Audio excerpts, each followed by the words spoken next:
할렐루야. 4월 4일입니다. 주님의 귀한 축복과 은총과 은혜가 여러분에게 넘치시길 바랍니다. 오늘 토요일이고 이제 내일은 우리 교회에서 다 같이 모여서 예배를 드리겠습니다. 혹시 열이 나거나 기침을 하거나 감기 걸리신 분은 그냥 집에서 쉬시는 것이 좋겠고요. 그렇지만 오실 때 이제 그 마스크도 쓰고 오시고 또 오셔서 손 세정제로 잘 씻고 그리고 또 체온계도 준비해 놓을 테니까 잘 준비해서 아무런 문제 없이 귀한 예배를 드리는 시간이 되도록 하겠습니다. 그렇지만 내일은 예배를 드리고 역시 아마도 당분간은 예배만을 드리고 같이 식사를 하는 것은 하지 못할지 모르겠습니다. 이런 모든 것들이 지나갈 때까지 우리 더욱더 믿음을 지키고 승리하는 우리 여러분 되기를 축원합니다. 오늘은 어제에 이어서 좌절의 극복 두 번째 시간입니다. 느헤미야를 통해서 동일한 말씀을 같이 보도록 하는데 오늘 이 말씀을 통해서 같이 은혜 받고 또한 어제에 이어서 좌절이 그리고 절망을 어떻게 극복할 것이냐, 이 좌절의 극복의 방법을 느헤미야가 보여줬던 극복의 방법을 찾는 귀한 시간 되기를 바랍니다. 느헤미야 4장 13절에서 15절까지를 다시 한번 읽습니다. 그래서 나는 백성 가운데서 얼마를 가문별로 칼과 창과 활로 무장시켜서 성벽 뒤 낮은 빈터에 배치하였다. 백성이 두려워하는 것을 보고 나는 귀족들과 관리들과 그 밖의 백성들을 격려하였다. 그들을 두려워하지 말아라.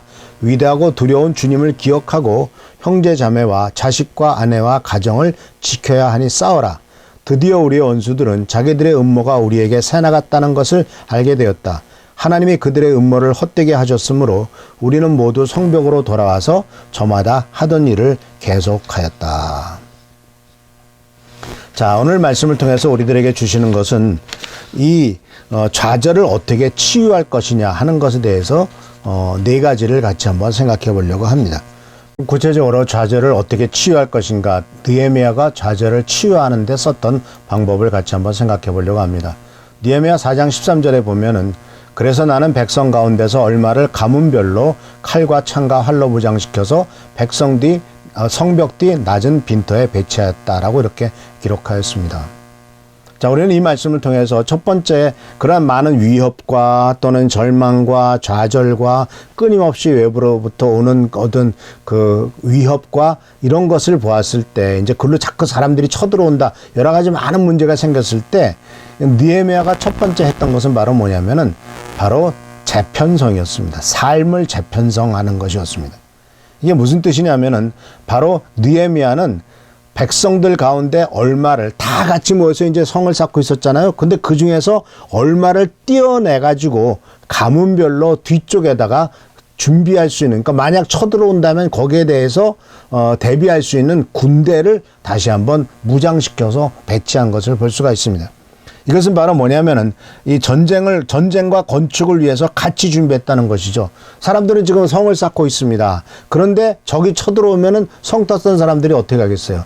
그러니까 성을 쌓는 사람들은 있고 그 뒤에는 바로 칼과 창과 활로 그 당시에 무기로 무장한 사람들을 뒤에다 배치해 놓고 여차하면은 전쟁터에 나갈 그런 적들을 막을 수 있도록 준비를 다 해 놓으니까 이제 성 사는 사람들은 또 안심하게 싸울 수 있다라는 사실을 발견할 수가 있습니다. 우리는 여기에서 무엇을 생각해야 되냐면은 바로 재편성해야 될 필요가 있을 때가 어떤 문제냐면은 우리 인생에 생기는 많은 문제점들을 생각해 보면 그렇습니다.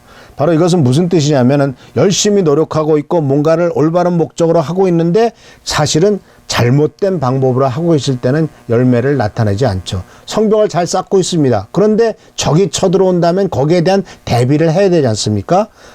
그 문제가 좋은 일이라 할지라도 거기에 대한 대비가 필요한데 만약 대비하지 않았다면 문제가 생긴다는 사실이죠. 그렇기 때문에 우리는 이러한 어려운 문제가 생길 때, 좌절이 생길 때 내 삶을 어떻게 재조직해야 되느냐 하는 것을 생각해 볼 필요가 있습니다.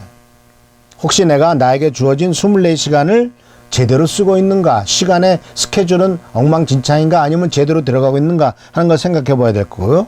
또 한 가지는 재조직한다는 것은 내가 목표를 잃어버린 것이 없는가, 목표를 향해서 다시 나가도록 내 삶의 방향과 목표와 그리고 또한 우선순위를 재조정해야 되지 않는가 하는 것이 두 번째고요. 그리고 또한 우리가 삶을 재조직한다는 것은 바로 뭐냐면 버려야 될 것이 무엇인가를 생각해 보는 겁니다. 내 인생에서 바로 쓸데없는 난삽한 것들 또는 흙더미 사소하지만 시간을 낭비하는 것들을 버려야 된다라는 것이죠. 왜냐하면요, 우리 인간에게 주어진 시간은 다 똑같고 한정적입니다. 근데 우리가 그 시간을 어떻게 쓰느냐 하는 것이 우리들에게 생산적인 것이 될 수 있느냐 그렇지 않느냐를 결정하지 않습니까? 그래서 시간의 80%를 생산성 없는 20%의 일을 위해서 사용하는 경우가 많거든요. 한번 생각해 보십시오. 나에게 주어진 시간을 정말 중요한 일에 써야 되는데 시시한 일에 다 시간을 쓰고 있지는 않은가, 이런 것들을 재조정하라는 것이죠. 그래서 느헤미야는 이것을 어떻게 재조정했냐면 바로 가문별로 재배치를 했죠. 여기 보면은 재미난 말이 가문별로 재배치했다는 것입니다. 가족별로 재배치했죠. 왜 그렇습니까? 가족 간에, 가문 간에는 끈끈한 유대 관계가 있습니다. 서로 돕고 격려하고 위로하는 관계가 있습니다. 그래서 좌절하는 사람들에게, 절망한 사람들에게 지지하는 그룹이 필요하다는 거죠. 자, 성경 말씀에 보면은 이스라엘 민족이 이제 성벽을 수축할 때 기록이 아주 자세하게 나오는데 어디부터 어디까지는 누구와 누구 집안이 했으며 이런 얘기가 나옵니다.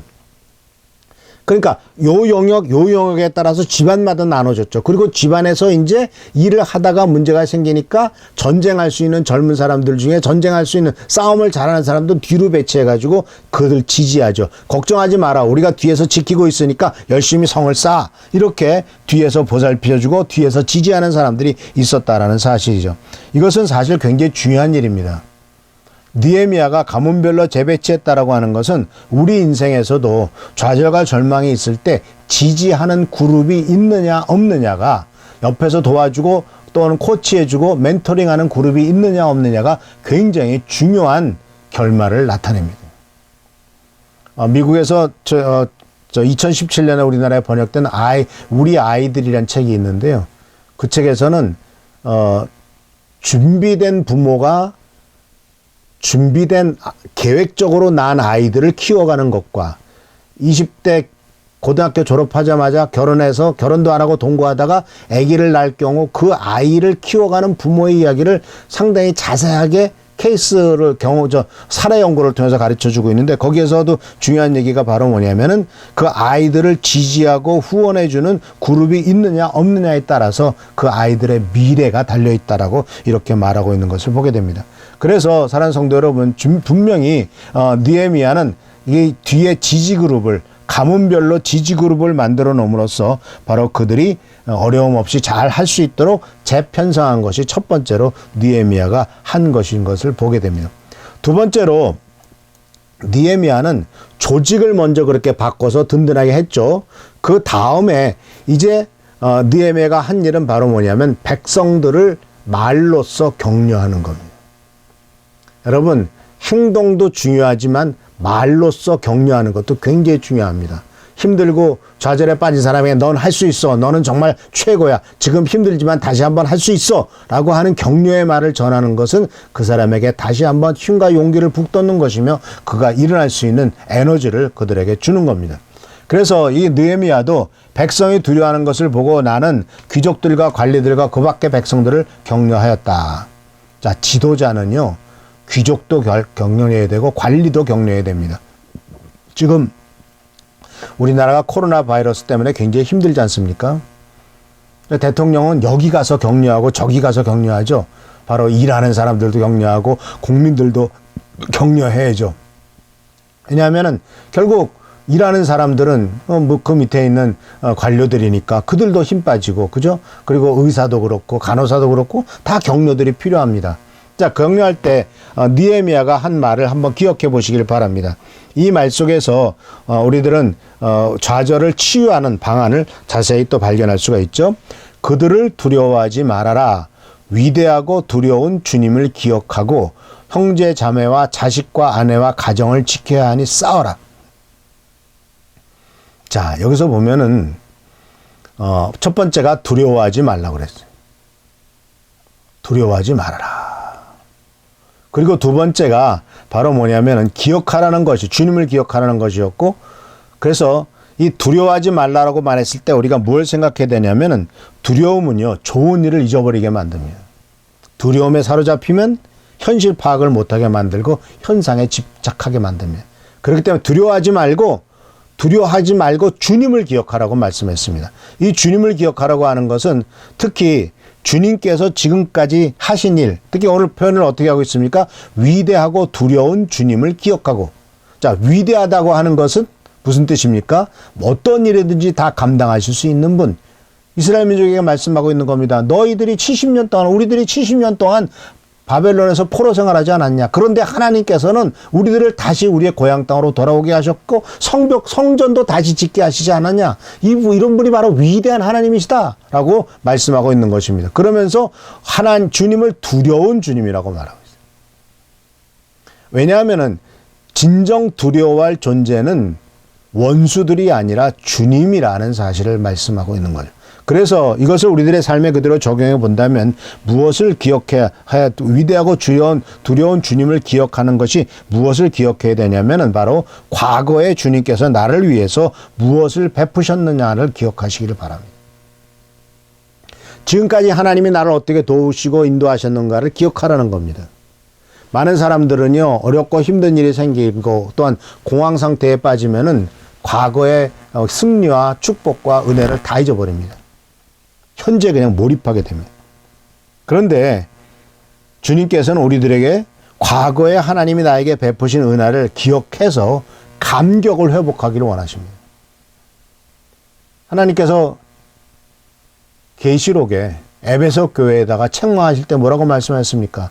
내 첫사랑을 잊어버렸다라고 말씀하고 있지 않습니까? 그 감격의 시간을 잊어버린 것. 왜? 주님을 기억해야 되는데 문제를 바라보면서 어렵고 힘든 우리 삶의 여러 가지 많은 문제점들에 집착하게 되니까 사실은 그 위대한 주님께서 나에게 해주신 그 놀라운 축복을 다 잊어버리고 말았다는 거죠. 신앙의 역사를 기억하시길 바랍니다. 주님을 처음 만났을 때, 그리고 주님께서 저와 여러분의 많은 어렵고 힘든 문제를 하나하나 해결해 주셨을 때 그 축복과 기쁨을 기억하시기를 바랍니다. 하나님은 우리가 이런 것들을 기억하면서 회복하기를 원하세요. 하나님께서는 우리들에게 베푸신 많은 축복이 있지 않습니까? 그리고 두 번째로 우리가 뭘 기억해야 되냐면 하나님이 나와 동행하신다는 것을 기억하십시오. 임마누엘, 하나님이 나와 동행하신다는 기억하십시오. 내가 사망의 음침한 골짜기에 닿을지라도 주님께서 나와 함께 하심을 다윗 왕은 기억하면서 고백을 했다시피 하나님의 동행하심을 기억하십시오. 전쟁터에서도 동행하시고 힘들었을 때도 동행하시고 어떤 상황 속에서든지 주님은 나와 동행하시고 축복하시는 분이심을 절대로 잊지 마시기를 바랍니다. 그리고 또한 우리가 기억해야 할 것은 바로 뭐냐면 주님께서는 다시 한번 나에게 이길 수 있는 미래의 삶을 공급해 주실 것이다 라는 것입니다. 미래의 삶에 대한 공급, 미래의 힘에 대한 공급, 하나님은 틀림없이 약속하셨습니다. 그래서 하나님의 말씀에 보면은 이렇게 나옵니다. 빌립보서 4장 13절에서 이렇게 약속하셨습니다. 나에게 능력을 주시는 분 안에서 나는 모든 것을 할 수 있습니다. 주님께서 나에게 모든 능력을 주셔서 모든 것을 할 수 있게 하겠다라고 하는 힘에 대한 공급의 약속이고, 또 마가복음 9장 23절에서 믿음을 보여주지 못하고 있는 사람에게 이렇게 말씀하셨습니다. 예수께서 그에게 말씀하셨다. 할 수 있으면이 무슨 말이냐? 믿는 사람에게는 모든 일이 가능하다. 할 수 있거든, 내 아들 좀 고쳐주십시오. 아니야, 믿는 사람에게는 모든 것이 가능해 하고 주님이 강하게 말씀하고 계십니다. 사도 바울은 또 로마서 8장 31절에서 그가 경험했던 그런 많은 어려움 속에서 극복하고 좌절을 치유했던 경험을 생각하면서 이렇게 고백하고 있습니다. 그렇다면 이런 일을 두고 우리가 무엇이라고 말할 수 있겠습니까? 하나님이 우리를 편이시면 누가 우리를 대적하겠습니까? 하나님이 우리 편이시면 누가 우리를 대적하겠느냐? 또 8장 38절 우리가 잘 아는 말씀, 하나님을 사랑하는 사람들, 곧 하나님의 뜻대로 부르심을 받은 사람들에게는 모든 일이 서로 협력해서 선을 이룬다는 것을 우리는 압니다. 이와 같이 주님께 대한 특별한 기억은 미래를 위한 하나님의 힘이 공급된다는 사실을 꼭 기억해라 하는 사실입니다. 그래서 이런 모든 것들은 결국 뭘 기억하는 거냐면 약속을 기억하는 겁니다. 하나님의 약속을 기억하는 겁니다. 하나님께서 약속하셨던 모든 것들을 기억하는 겁니다. 그래서 약속을 기억하고 약속을 생각하십시오. 왜냐하면요, 생각이 감정을 결정합니다. 내가 어떤 생각을 하느냐에 따라서 나의 감정이 글로 따라가게 됩니다. 힘들고 어려울 때 하나님의 축복의 약속의 말씀을 생각하면 내 감정이 글로 따라가서 이제 좌절과 절망에 빠지지 않게 됩니다. 세상에서도 그렇잖아요. 하나님의 축복은 정말 또 이 세상에서도 어렵고 힘들 때 우리가 무엇을 기억하고 생각하느냐, 고통스러울 때 무엇을 기억하느냐, 이것이 바로 우리들에게 있어 중요한 부분이죠. 그래서 결국 좌절감은요, 생각에서 오거든요. 그래서 우리들은 우리의 생각을 긍정적인 생각으로 바꾸고 하나님의 약속을 생각하고 하나님의 축복을 생각하고 하나님께서 결국 우리들을 천국에서 인도하셔서 영원한 축복과 영원한 복락을 누리게 하실 것을 기억하는 우리 성도님들을 축원합니다. 그리고 이제 마지막 세 번째로서 주님께서 느헤미야를 통해서 우리들에게 주시는 세 번째 치유의 방안은 싸우는 겁니다.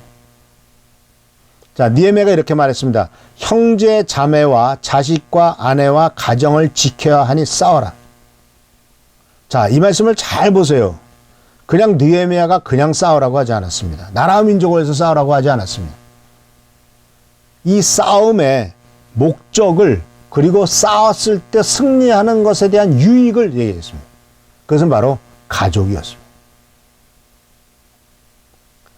형제 자매를 위해서 싸워라. 자식을 위해서 싸워라. 아내를 위해서 싸워라. 가정을 위해서 싸워라. 네가 실패하고 내가 무너지면 내 가정이 무너진다. 그렇기 때문에 이 싸움에 승리해야 될 꼭 필요한 이유, 승리의 유익을 얘기하고 있어요.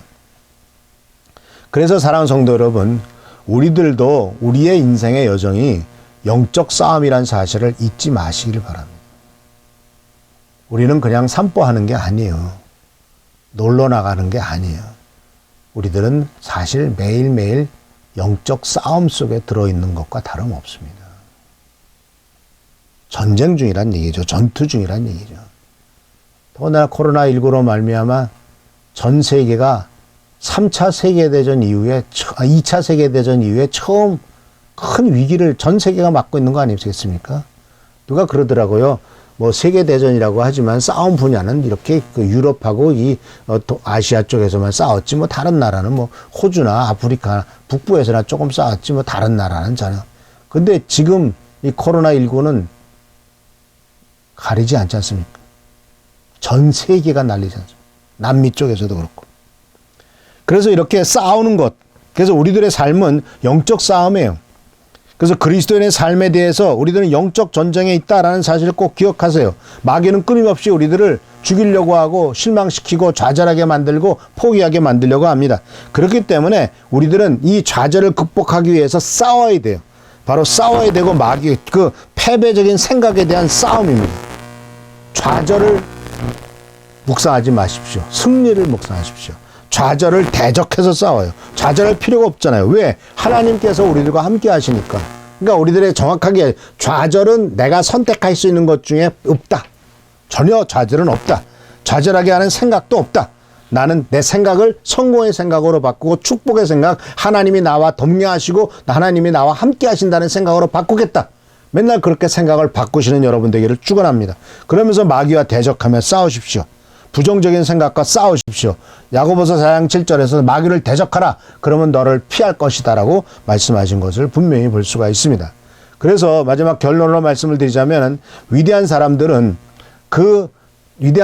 이런 특징을 갖고 있는 것을 보게 됩니다. 좌절을 간단하게 거절했어요. 좌절? 그건 내 사전엔 없어. 하고 거절했어요. 그리고 중단하는 방법을 몰랐답니다. 끝까지 가는 겁니다. 성취할 때까지 가는 겁니다. 누가 그랬대죠.